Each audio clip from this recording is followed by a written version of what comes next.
Hello and welcome. My name is Vineet Malhotra and you're watching NewsX World. Let's take a look at some of the top stories of today. Well, Israel say they have returned to fighting in Gaza as strikes hit the Gaza Strip. Gazan authorities say that at least 400 people have died in the bombing so far, while Hamas sources say the strikes have killed General Mahmoud Abu Watfa, who heads the group's interior ministry. US President Donald Trump has warned Iran that it will face dire consequences if Yemen's Houthis continue attacking international shipping. The Iran-backed group say they have targeted a US aircraft carrier for the third time. Israel's military has targeted military targets in southern Syria. At least 2 people have reportedly died. Meanwhile, donors at a European Union-led conference have pledged 5.6 billion euros to Syria for humanitarian and security support. Ahead of today's phone call between Donald Trump and Russian President Vladimir Putin on ending the war with Ukraine, the White House say, "We have never been closer to peace." Meanwhile, Ukrainian leader Vladimir Zelensky says Putin is continuing to prolong this war. Venezuelan President Nicolas Maduro has denounced what he calls fascist treatment of Venezuelan deportees from America to El Salvador. A judge has demanded answers from President Donald Trump, who bypassed a court order over the Alien Enemies Act. Taiwan has reported the detection of 59 Chinese aircrafts, 9 warships and 2 balloons around its territory in the last 24 hours. China has said that the military drills are a punishment for President Lai Ching-te's continued promotion of separatism.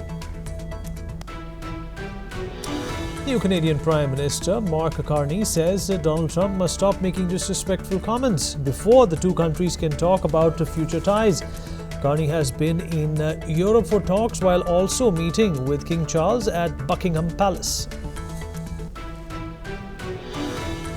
Astronauts Sunita Williams and Butch Wilmore have started their journey back to Earth after 9 months stranded on the International Space Station. The journey home will take over 12 hours, with a splashdown expected just before 10 p.m.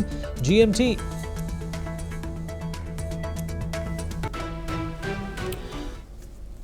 All right, we start with a top story. A U.S. judge is demanding answers from the Trump administration regarding deportations to Venezuela amid concerns over human rights violations. The administration is under scrutiny for deporting Venezuelan nationals despite warnings about the dangers they may face upon return. The judge expressed frustration over the lack of clarity on how deportation decisions were made and whether they considered the volatile situation in Venezuela. Lawyers representing deportees argue that sending individuals back violates international human rights obligations. The Trump administration has defended its actions, citing immigration enforcement policies and national security concerns. However, critics argue that deporting individuals to a politically unstable and dangerous environment shows a disregard for human rights. The court asked the administration to provide detailed explanations and documentation regarding the deportation process. Advocacy groups are calling for a halt to deportations until safety guarantees are established. Venezuelan President Nicolas Maduro has condemned the treatment of deportees, calling it a human rights violation, vowing to ask the UN for protection. Let us listen in to what Venezuela President Nicolas Maduro had to say. Yo estoy firmando hoy un conjunto de comunicaciones para el Secretario General de Naciones Unidas, para el Alto Comisionado de Derechos Humanos, Volker Turk, para todos los presidentes de América Latina y el Caribe y para distintos organismos de derechos humanos, para la Organización Internacional Migratoria, para la ACNUR, para que los mecanismos de derechos humanos se activen en la protección de los beneficiarios. All right, so Mr. Raymond Vickery, former U.S. Assistant Secretary of Commerce, joins us on the show. Mr. Vickery, appreciate you joining us. What do you make of these allegations by human rights activists as well as advocates of these deportees who are saying that the way in which they are being sent back, or the fact that they're being sent back, is completely in violation of human rights? Well, thanks very much for having me. I think that from a U.S. perspective, the most serious part of this is the Trump administration disregard for the rule of law. As you've pointed out, there was a court order preventing this deportation until the administration could show how it was in accordance with U.S. law, which it wasn't. If the Trump administration continues down the line, this is not the end of a lawless approach to ruling. Democracy will be very, very much weakened in the United States, and it's a very, very serious kind of situation. Of course, from a human rights point of view, it is the rule of law which protects human rights. If you do not have that, then strongmen, whether they be Maduro or President Trump or whoever, are able to act with impunity.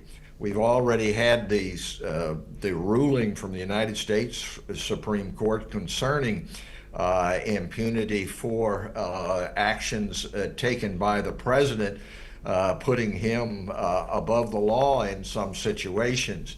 So this is a very serious but continuous step in the Trump administration's approach. It's also of one piece with the view of President Trump, evidently, that you can have simply great powers to be able to rule in their area. It's a really throwback in the United States to the 19th century in expansion of the territorial impact of the United States. This is not the way in which the world has worked for the last 80 years, and it's up to great democracies like India, those in Europe, Japan, and so forth, to act internationally to rein in this so that we will have some semblance of a rule of law and protection of human rights. Right, and so this has been a concern everywhere in the world as well. You know, the manner in which some of these deportees have been sent back. In fact, even in India, some of these deportees have come bound in chains and whatnot. Do you really think that this is perhaps the easiest way to spoil a relationship with a country?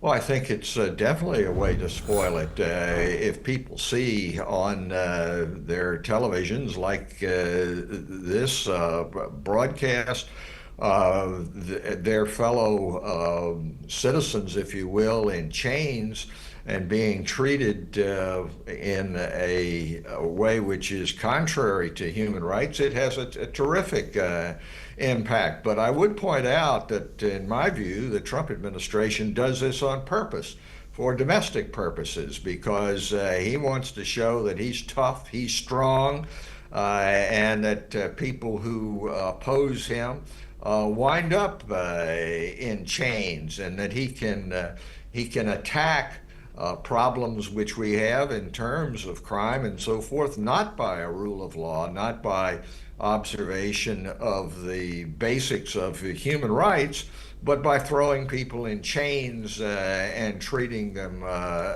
with less than the respect that they're due as human beings.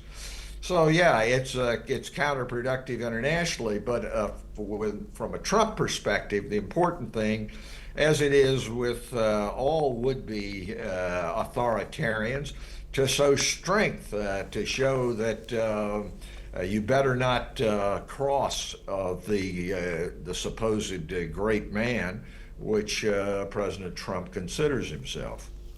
And so, do you think that this application of a super jingoistic policy is going to help America in the long run? Because immigration is what has built America to what it is today.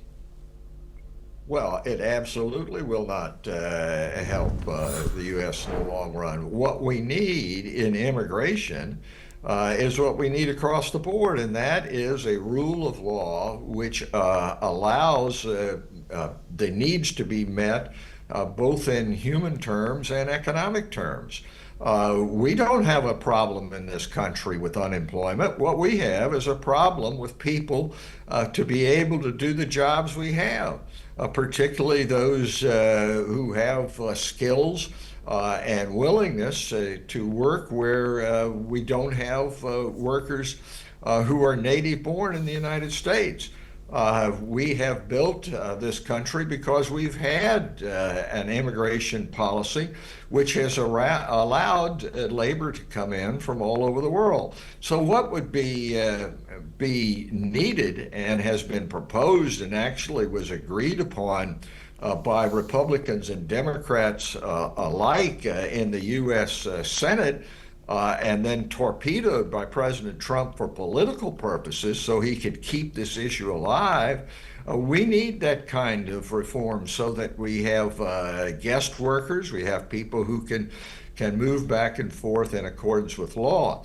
Nobody is asking the United States to take everybody who wants to come to the U.S., but this approach that only the native born or those which are favored having a gold passport, putting up $5 million, or having some special relationship, be able to work and to contribute to the growth of this great nation.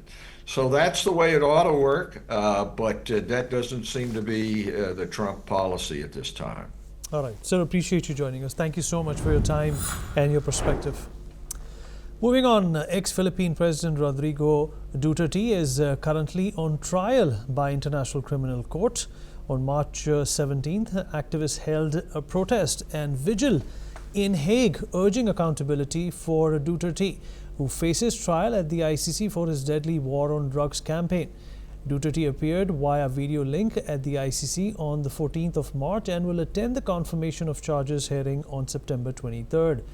Duterte's crackdown led to thousands of extrajudicial killings allegedly carried out by death squads. In fact, at this point in time, Vice President Sara Duterte, the former president's daughter, has condemned the arrest, labeling it as political persecution and a violation of national sovereignty. She argues that her father's actions were in the interest of national peace and security. Let's take a look at her official statement now. Tossing the word assassin into this issue makes things even more terrifying for our country, and especially because I never used that term during my recent consternation against the Marcos administration's failure to serve the Filipinos while it masterfully persecutes political enemies. All right, current President Ferdinand Marcos Jr. has acknowledged the arrest, emphasizing that it was conducted in accordance with legal procedures. He has called for calm and urged the public to respect the judicial process as the case progresses. Here's his official statement. The plane carrying former President Rodrigo Roa Duterte took off at 11:03 p.m. this evening and exited Philippine airspace. The plane is en route to The Hague in the Netherlands, allowing the former president to face charges of crimes against humanity in relation to his bloody war on drugs. Well, international peace groups and other organizations are calling for an extension of charges, emphasizing the need for justice and accountability in the face of human rights violation.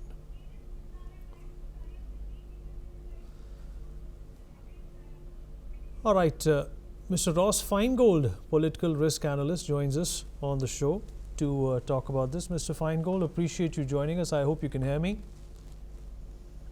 Yes. Well, there are two sides to this particular arrest. Of course, there is a political animosity which is also being used, and there is also this chatter about extrajudicial killings here. How do you assess this particular situation and arrest? The interesting thing about Duterte's tenure as president for 6 years, from 2016 to 2022, during which he conducted this war on drugs, is Duterte was voted in by a large amount, and he retained popularity throughout his term. So it often seems like the majority of the Filipino public supported his war on drugs, including the use of extrajudicial violence, and often that resulted in the deaths of people and allegedly the deaths of innocent people. But the majority of Filipinos still seem to be very supportive of what he did. I mean, obviously the families of people who died during the war on drugs have a different opinion. Certainly there's non-government organizations and civil society organizations in the Philippines who condemn the extrajudicial killings. But Duterte, again, retained a high amount of popularity. Now, the more recent fallout between the Marcos family and President Marcos Jr. and the Duterte family, including current Vice President Sara Duterte, who is Rodrigo Duterte's daughter, also adds another interesting element to this, because when Sara Duterte joined Ferdinand Marcos Jr. as his running mate, at the time it seemed like the two families were on very good terms. And early on, Marcos said he wasn't going to cooperate with the International Criminal Court. Obviously, that's changed, and last week he ordered that Duterte be put on a plane to The Hague. Mr. Feingold, do you think that this case might also increase divisions in this country's political scenario? Certainly, as we get closer to the 2028 presidential election, the issue of Duterte versus Marcos family is going to become even more pronounced. Sara Duterte, the current vice president, Rodrigo Duterte's daughter, clearly wants to run for president, but Ferdinand Marcos Jr. seems to have his own plan in mind for one of his family members, a relative of his, to run for president in 2028. So as we go through this judicial process in The Hague, as Rodrigo Duterte goes through this process overseas and within the Philippines, as Sara Duterte and Ferdinand Marcos Jr.'s ill will continues to increase, we're definitely going to see a great cleavage in Filipino society, and that's very unfortunate. You know, there's a lot of good news from the Philippines. There's a lot of good news around its economy. There's a lot of positive things happening there. There's really a very good outlook for economic growth in the Philippines, and it has so many good sectors that seem poised for growth. But the political situation, unfortunately, might give foreign investors second thoughts about investing in the Philippines. Mr. Feingold, appreciate you joining us and filling us with that insight. Thank you so much. Moving on, after 9 months, 289 days, NASA astronauts Sunita Williams and Butch Wilmore are finally headed home.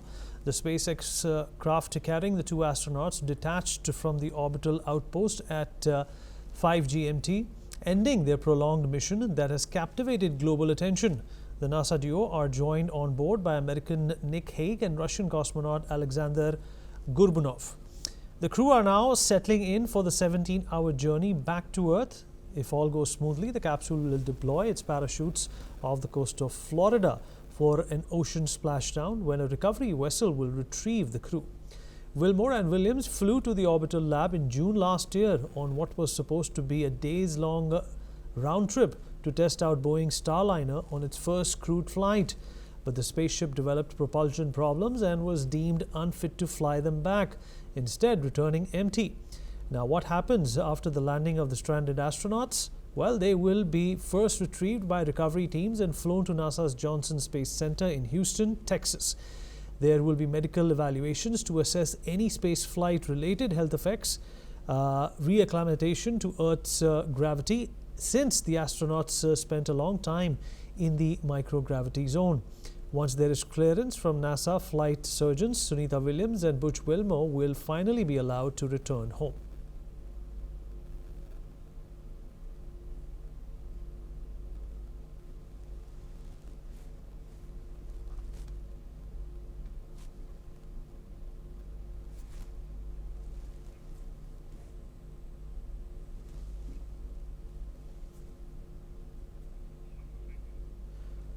Dr. Surinder Pal, former ISRO scientist, is joining us on the broadcast. Sir, appreciate you being here with us. So, well, the good news is that Sunita Williams is coming back.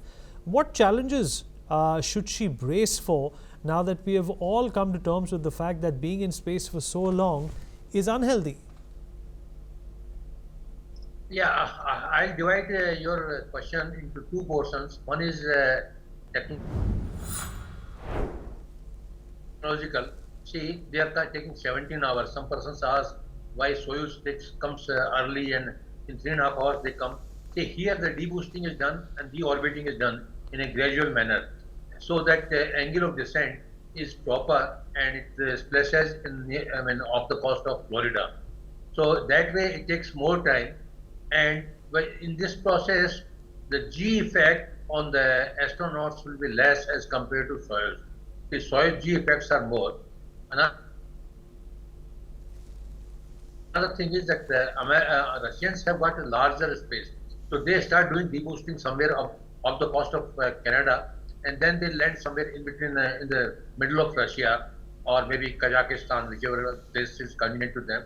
This follows separate protocols, and their astronauts are also, they are trained to experience slightly larger G for acceleration, whatsoever we call. As far as this particular mission is concerned, takes 17 hours, they will be deboosting. Coming out, the technical challenge is that everything should remain proper as per the protocols which they have defined. And now the weather conditions should be proper, because of course they give a margin for the weather conditions. But suppose a storm is there or something else happens, then there is a provision in this capsule to be reboost it and come out later on also. So assuming the weather conditions are proper, they will definitely splash down in the proper place. They will be taken, and the biological and physiological impacts which are taking place will be managed by NASA space.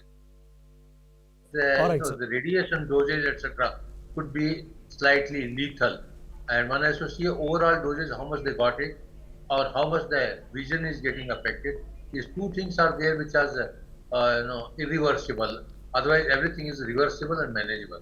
All right, sir. All right, sir. Appreciate you joining us, sir. Thank you so much. Well, that's all we have time for. We'll continue to bring you news updates from around the world. Thank you.